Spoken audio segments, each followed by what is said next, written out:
No Evangelho de Marcos, socorro e libertação são providos por nosso Salvador Jesus Cristo, Senhor.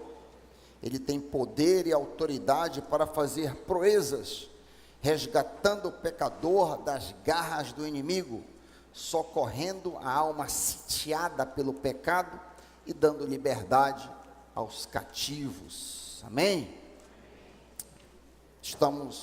Vamos começar a considerar este ano e o próximo, o Evangelho de Marcos, e hoje à noite vamos trabalhar na primeira exposição, Marcos 1:1.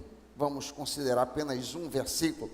Marcos, Evangelho segundo Marcos, capítulo 1, versículo 1. Quantos têm o texto santo? Ergam, ótimo. A esmagadora maioria dos irmãos estão com a espada na mão. Soldado tem que andar armado, e a arma do crente é a palavra de Deus. Amém?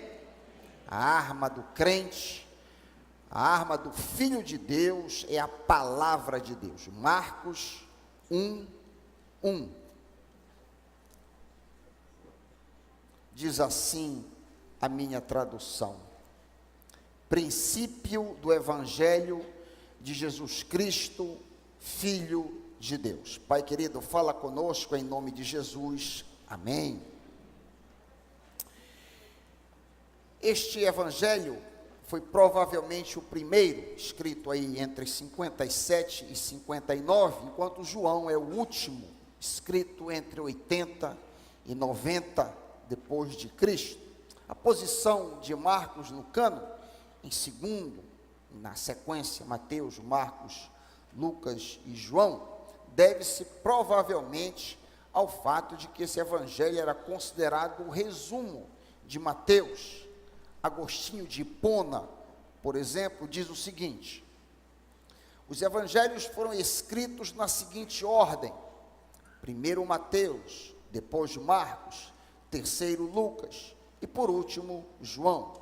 Marcos, diz Agostinho, segue-se a Mateus como seu atendente e sumarizador. Talvez essa seja a razão da sequência que nós temos aí no cânon. João Marcos inicia a sua obra com as palavras princípio do Evangelho, ou aqui começa o Evangelho. Marcos focaliza o ministério público, e eu queria dar ênfase a essa palavra.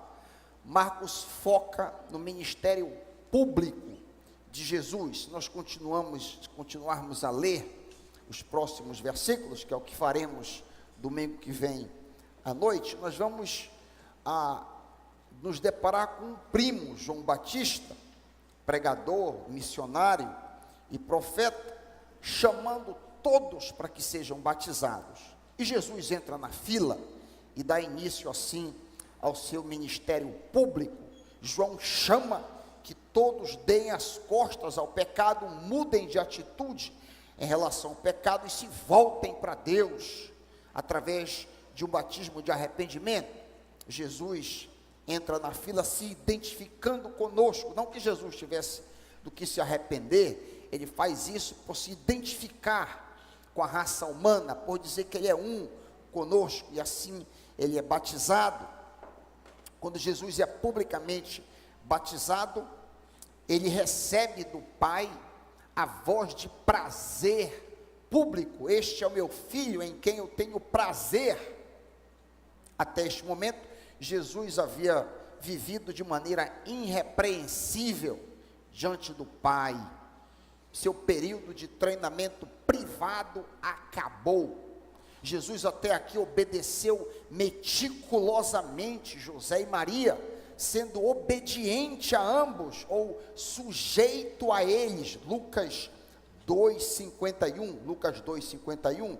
Durante os dias difíceis de adolescência, durante os dias difíceis de juventude, quando os hormônios estão a todo vapor e as tentações, a rebeldia se multiplicam, Jesus gritava, chorava e agonizava em oração privadamente a fim de que não cedesse a nenhum pecado, a fim de que não fizesse a sua vontade. Onde é que está isso, pastor? Onde cargas d'água? O irmão encontrou isso aí. Nós lemos sobre a vida privada de Jesus, do menino, do junior, do adolescente e do jovem Jesus de Nazaré, em Hebreus 5, Hebreus 5, 7 a 9, Hebreus 5, 7 a 9,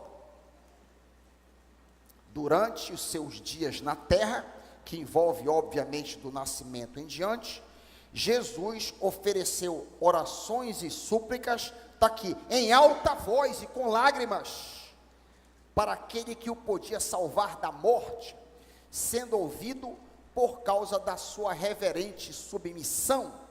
Embora sendo filho, ele aprendeu a obedecer por meio daquilo que sofreu, e uma vez aperfeiçoado, ou uma vez completo, tornou-se fonte de eterna salvação para todos os que lhe obedecem. Obviamente, a morte que o texto se refere aqui, não é a morte física.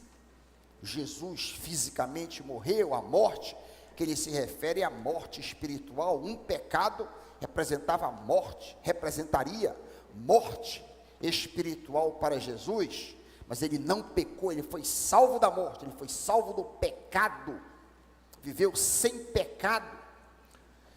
E isso representou para Jesus, essa resistência, um grande sofrimento, um enorme sofrimento, e através desse sofrimento ele foi aperfeiçoado, segundo Hebreus 5, que nós lemos. É fácil provar, é muito fácil provar que as tentações representaram para Jesus um grande sofrimento. Hebreus 2:18 mostra isso. Hebreus 2:18 diz: porque tendo em vista que ele mesmo sofreu quando tentado, ele mesmo sofreu quando tentado, ele é capaz de socorrer aqueles que também estão sendo tentados. O mesmo pensamento é apresentado em 1 Pedro 4, 1 Pedro 4, 1 a 2. Ora, já que Jesus Cristo sofreu na carne, armai-vos também vós deste mesmo pensamento, porque aquele que sofreu na carne, isso aqui não tem nada a ver com crucifixo, com crucificação, isso aqui não tem nada a ver com chicotada que Jesus pegou, nada a ver com isso. Como que eu sei, o contexto está dizendo, aquele que sofreu na carne já cessou do pecado, para que no tempo que lhe resta, não viva mais para satisfazer os maus desejos humanos, mas sim para fazer a vontade de Deus. Sofrer na carne aqui é recusar, é negar os maus desejos humanos, a fim de fazer a vontade de Deus. A raiz de todo pecado é fazer a nossa própria vontade, e a raiz de toda santidade é fazer a vontade de Deus. Vou dizer isso aqui, que isso aqui é uma pérola. Eu vi isso aqui do Zac Ponen. A raiz de todo pecado é fazer os nossos próprios desejos, quando eles vão de encontro aos desejos de Deus na nossa vida. E a raiz de toda santidade é fazer a vontade de Deus. Quer ser santo? Busca a vontade de Deus para a tua vida. Assim Jesus viveu privadamente. Agora ele entra publicamente no seu ministério, que Marcos anuncia aqui. Aqui começa o evangelho de Marcos, o evangelho público. Vocês lembram que a gente tratou aqui dos 4 evangelhos, e nós vimos que depois de Marcos, Mateus inicia o seu evangelho mais atrás, mostrando que Jesus é filho de Abraão. Lucas mais atrás, mostrando que ele é filho de Adão. E João mais atrás, indo para a eternidade, mostrando que ele é o Logos eterno. Então, a gente vê que Marcos começa já no ministério público, na vida pública de Jesus. Então, isso foi para dar um tratamento à palavra princípio, princípio. A segunda é o evangelho. O evangelho é a boa notícia, diz Marcos, de Jesus Cristo. A palavra evangelho era um termo comum. Evangelion era um termo grego comum. Quando do cerco de cidades muradas, algo muito frequente naqueles dias e até recentemente, cerco. Eu pensava que os cercos haviam basicamente acabado com a invenção da pólvora, porque aí tornou-se inútil muro e coisa desse tipo. Mas lendo sobre cerco durante esta semana para preparar esta palavra, até na Segunda Guerra Mundial houve um grande cerco, o cerco de Stalingrado, que Hitler impôs sobre os russos e acabou matando de fome, frio e doença 1 milhão de civis ali. Mas quando as cidades eram submetidas a cerco, as pessoas ficavam ali dentro do cerco muito ansiosas. Era um castigo não apenas físico, de fome, possivelmente sede se não tivesse reserva de água, mas também um castigo psicológico tremendo. Quanto maior o cerco, pior. E houve cercos variados. Troy, por exemplo, o cerco de Troy demorou 10 anos. Imagina o que é você ficar preso durante 10 anos. O cerco da cidade de Cândia, na ilha de Malta, durou, pasmem, 21 anos, de 1648 a 1669, com as devidas proporções. Alguns cercos foram menores. Por exemplo, o cerco da cidade cananeia de Megido, em 1457, durou 7 meses apenas. Em várias ocasiões, as cidades sitiadas também conseguiam expelir o inimigo. Vários casos, a cidade de Constantinopla, por exemplo, em 626, conseguiu resistir heroicamente à liga das cidades eslavas e dos exércitos persas, e acabaram então nessa resistência, derrotando, os bizantinos derrotaram esses inimigos que o cercaram. O cerco era uma coisa terrível, que acontecia porque havia sempre tentativa de rendição, e quando os patrícios da cidade diziam, não, nós não vamos nos render, isso causava grande irritação. Se rendendo já virava escravo, imagina quando tentava resistir o cerco. Nós temos em 2 Reis um exemplo bíblico de cerco que vocês talvez conheçam. Jerusalém foi sitiada pelos babilônicos em janeiro de 588, eu estou utilizando o calendário gregoriano, obviamente que não existia na época, mas você pode transpor.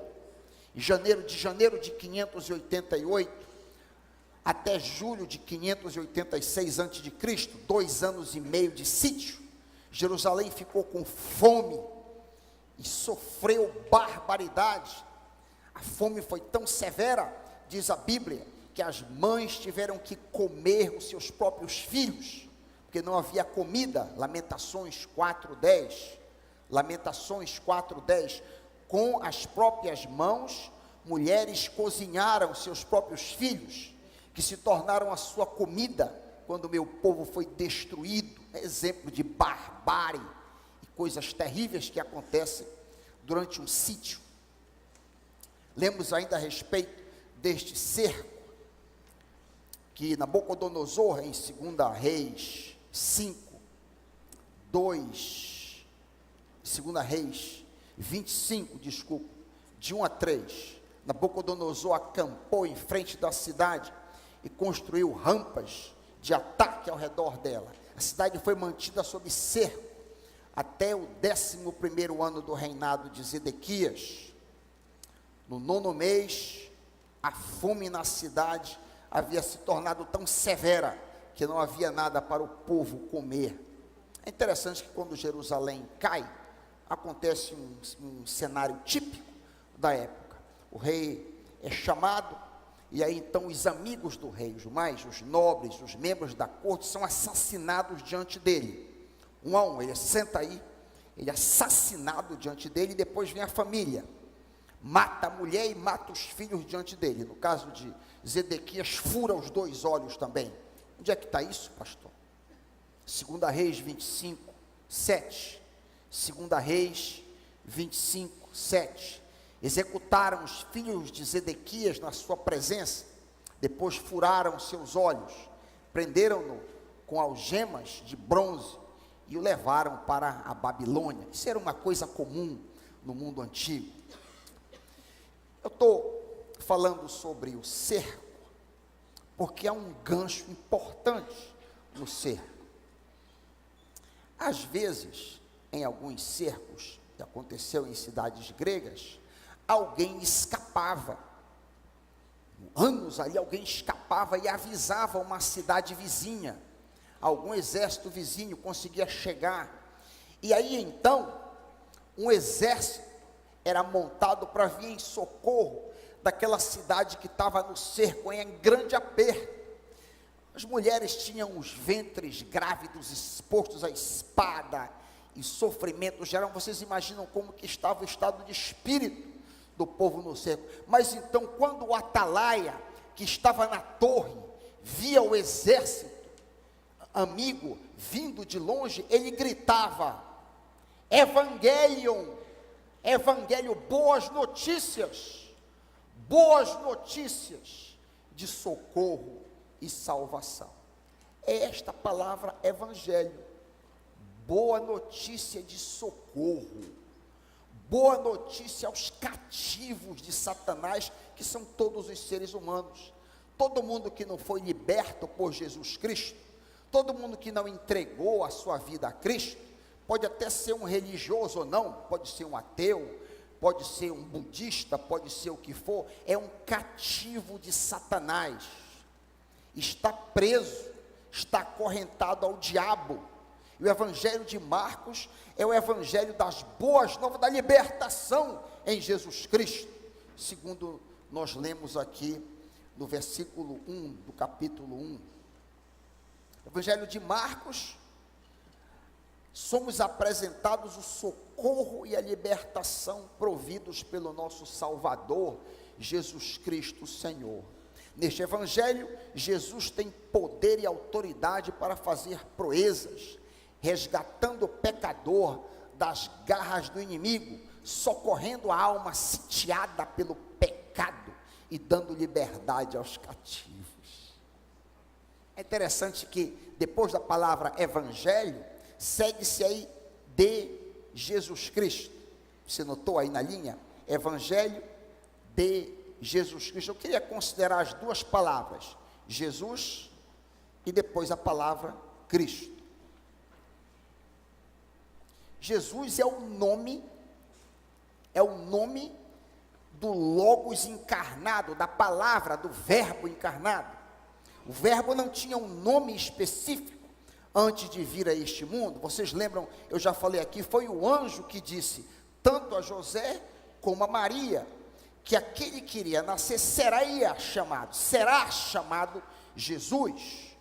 Mateus 1:21, Mateus 1:25, isso é dito a José, isso é dito a Maria também, que aquele menino que viria nascer, seria chamado Jesus. Lucas 1:31. Marcos 6:3, mais à frente, Jesus é referido como filho de Maria, irmão de Tiago, de José, de Judas e de Simão. Além dos 4 irmãos, e nós temos aí uma história que foi inventada por uma grande denominação, da perpétua virgindade de Maria, que em absoluta contradição ao que diz o texto, que Jesus teve irmãos de carne, teve irmãs também, mulheres. Mateus 13:56, Jesus era humano. Então esse humano, este homem Jesus, é a encarnação do Logos. Jesus é um nome comum no primeiro século, significa o Senhor e a salvação. Jesus significa Salvador, ou o Senhor é a salvação. Historiador judeu Josífos menciona pelo menos 12 pessoas diferentes que ele conhecia pelo nome de Jesus, incluindo 4 sumos sacerdotes. Em Atos 13, ainda falando sobre o quão comum era esse nome Jesus, em Atos 13 nós lemos sobre um falso profeta chamado Bar Jesus, filho de Jesus.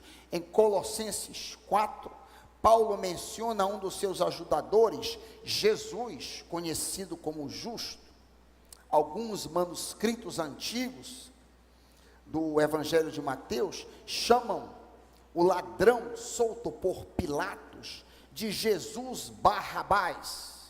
Geralmente apenas o segundo nome que aparece no Evangelho, né? Barrabás. Jesus, ou Yeshua, no Novo Testamento, corresponde a Josué, no Antigo Testamento, que nós trabalhamos nesta manhã. Vale dizer que, assim como Deus salvou ou libertou a Israel no dia de Josué, comandando as tropas do Senhor dos Exércitos, assim também Jesus nos libertou das garras de Satanás e da escravidão do pecado. Foi este homem, este Jesus que estamos analisando, que morreu na cruz. A palavra não morre, o Logos não morre, o Verbo eterno não morre. Por sinal, Pedro diz que ele pregou em prisões, enquanto o homem Jesus morreu na cruz. E este Jesus, este nome Jesus que nós estamos avaliando, este nome foi colocado como o nome mais elevado do universo. Lemos isso em Filipenses 2, 11 e 12, porque Deus o exaltou sobremaneira, e lhe deu o nome Jesus, que está acima de todo nome, para que ao nome Jesus se dobre todo o joelho, nos céus e na terra, e debaixo da terra, e toda língua confesse que Jesus Cristo é Senhor, para a glória de Deus Pai. Eu já disse isso várias vezes, mas vale a pena repetir, e aqueles que já ouviram, têm paciência comigo. Esse texto diz que toda boca vai confessar que Jesus é Senhor. Ainda hoje muitos recusam, muitos são indiferentes a Jesus, muitos lançam dúvidas, mas vai haver um dia que toda pessoa, querendo ou não, vai dizer Jesus Cristo é Senhor. Buda vai dizer Jesus Cristo é Senhor. Maomé vai dizer Jesus Cristo é Senhor. Toda língua, todos vão declarar para a glória de Deus Pai, que Jesus Cristo, o nome sobre todo nome, sobre todo o universo, é Senhor. Amém? O segundo nome, depois de Jesus, é Cristo. O segundo termo que aparece, Cristo. A palavra Cristo tem origem no grego Christos, que é uma tradução do hebraico Mexia, que significa ungido. O ungido, geralmente traduzido como Messias. Na Bíblia, a unção era um sinal de que alguém tinha sido escolhido para uma missão especial.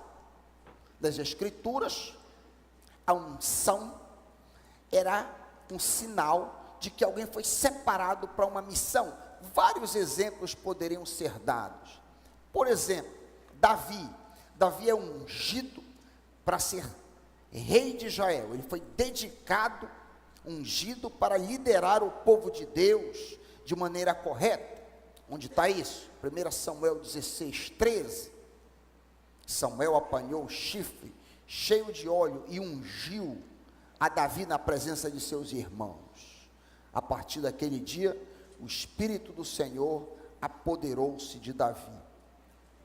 Um outro exemplo de unção para separação é o caso de Eliseu e Jeú.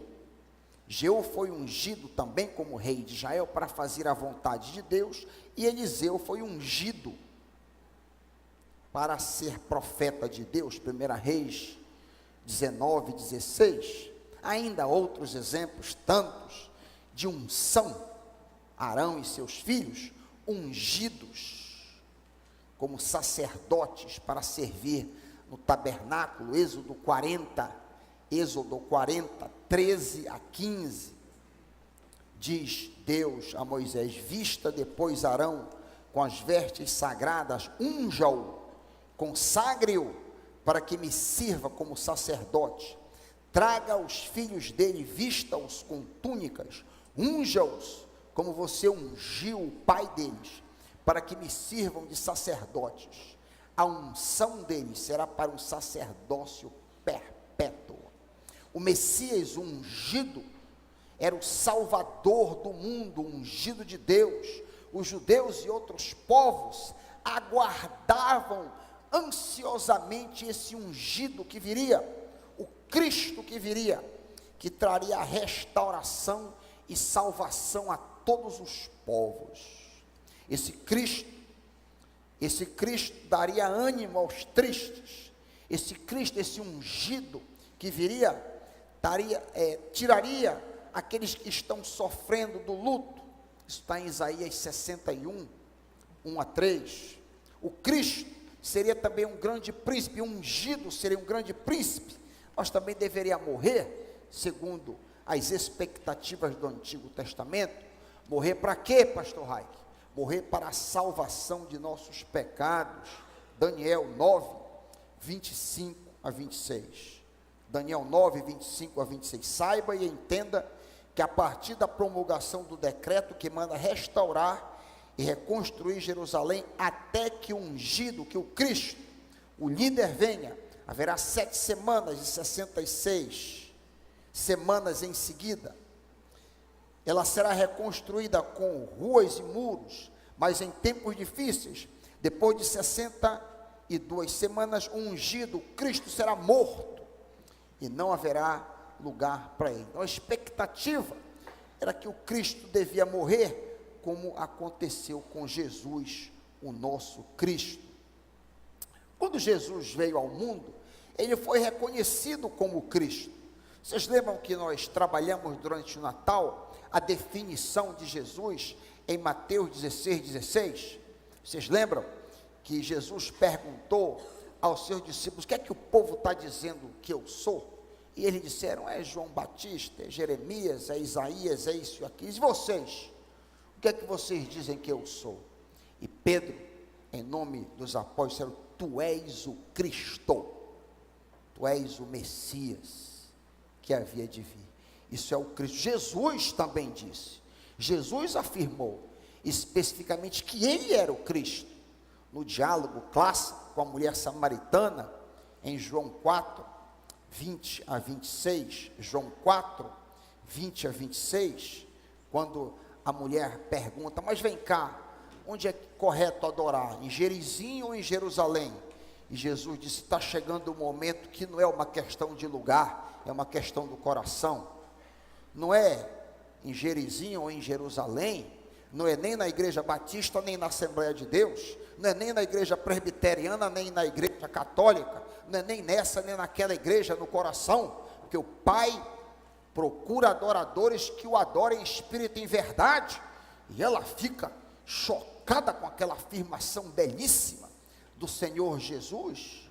E aí ela diz, a mulher samaritana, à luz de palavras tão belas, ela diz: eu sei que o Messias, chamado Cristo, está por vir. Quando ele vier, explicará tudo para nós. Então Jesus declarou: eu sou o Cristo, eu sou o Messias, eu que estou falando contigo. Então Jesus é ungido, o Cristo. Finalmente, a última seção, a parte C do verso, o Filho de Deus, princípio do Evangelho de Jesus Cristo, o Filho de Deus. O que significa a expressão Filho de Deus? Filho de Deus aqui não é essa concepção de que Deus teve sexo com alguém, como no panteão grego, e gerou então um filho. Não, não. Filho de Deus aqui é no sentido de que Jesus é a manifestação de Deus em forma humana. Jesus é Deus encarnado. Jesus é o Filho de Deus porque ele foi gerado pelo Espírito Santo e não por um pai humano. Lucas 1:35 ensina isso. Respondendo o anjo, disse-lhe: descerá sobre ti o Espírito Santo, e a virtude do Altíssimo te cobrirá com sua sombra. Por isso também o santo que de ti há de nascer será chamado Filho de Deus.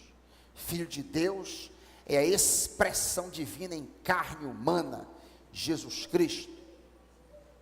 Durante o julgamento de Jesus, perante os líderes judeus, o sumo sacerdote disse as seguintes palavras, Mateus 26, 63.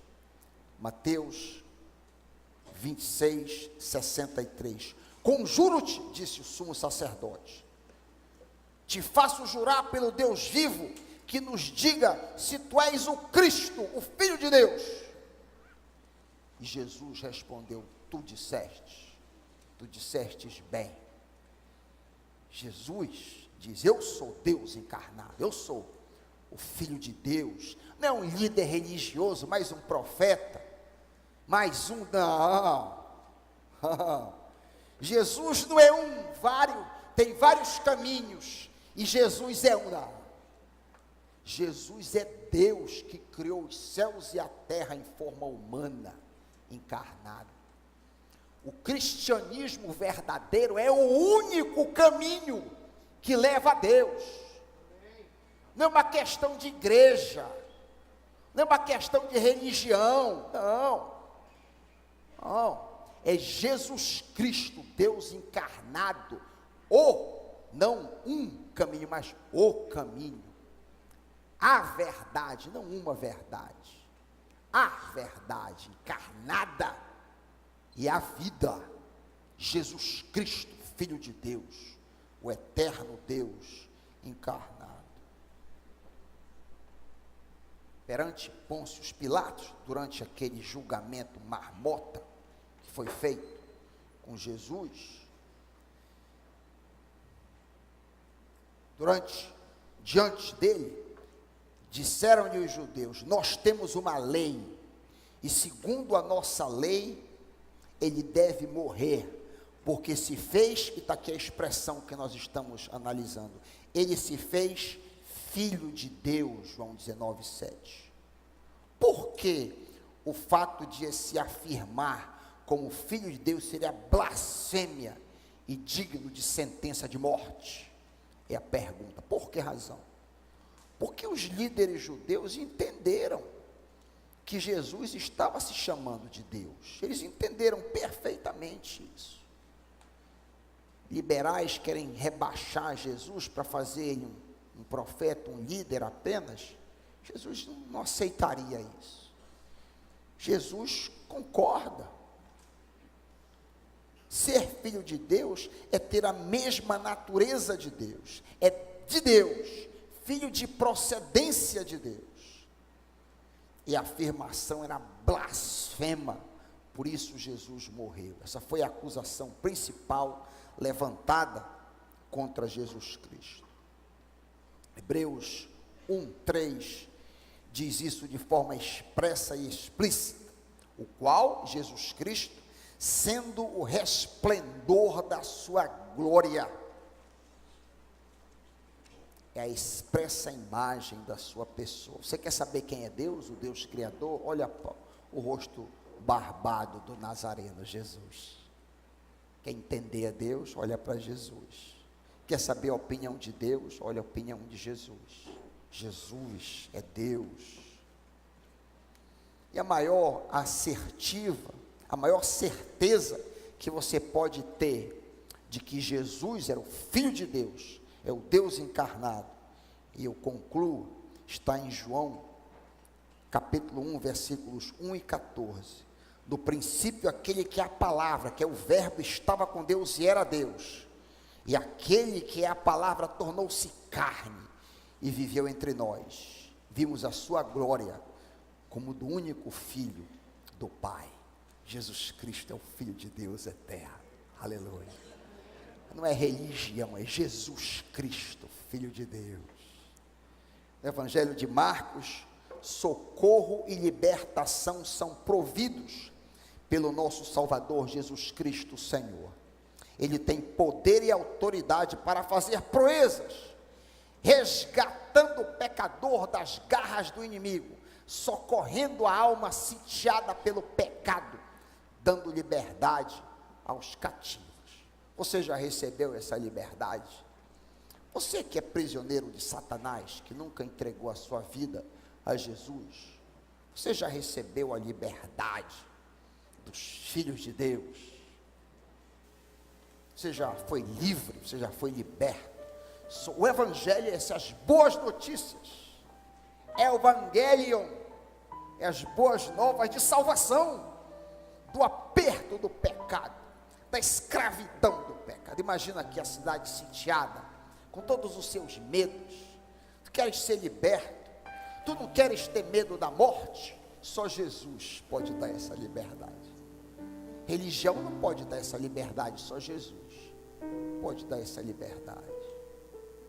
Só Ele conquistou a morte e ressuscitou dentre os mortos.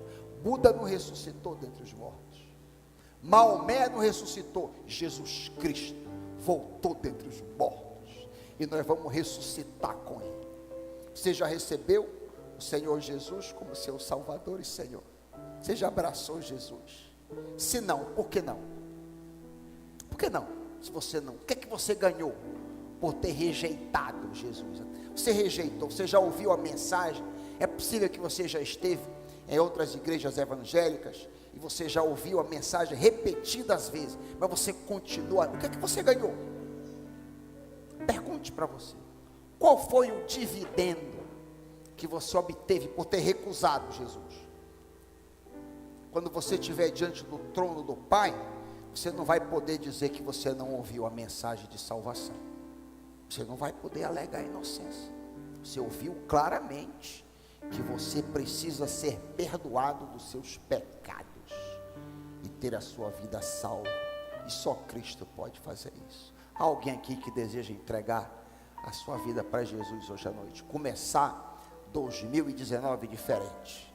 Você que está cansado do pecado e quer abraçar Jesus, levante sua mão, quero orar com você. Alguém à minha direita, quer entregar a sua vida a Jesus? Amém, pode baixar, já vi, pode baixar. Alguém à minha esquerda, quer entregar a sua vida para o Senhor Jesus? Não é entregar para mim, nem para a Igreja Batista, não. Entregar para Jesus, entregar a Cristo. Alguém quer entregar a sua vida aqui à minha direita? Não deixa o diabo te enganar. O diabo está dizendo: não, não faz isso não. Tu vai desgostar os teus amigos. Os teus amigos vão pensar que tu és careta, que tu és otário. Não ouve a voz de Satanás. Entrega a tua vida para o Senhor Jesus. Amém, pode baixar, já vi. Há mais alguém? O Espírito do Senhor está passeando no nosso meio. Alguém em cima que quer entregar a sua vida ao Senhor Jesus? Alguém na galeria quer fazer isso? Quer começar 2019, um 2019 diferente, salvo, nas mãos do Senhor? Há espaço. Eu queria orar contigo.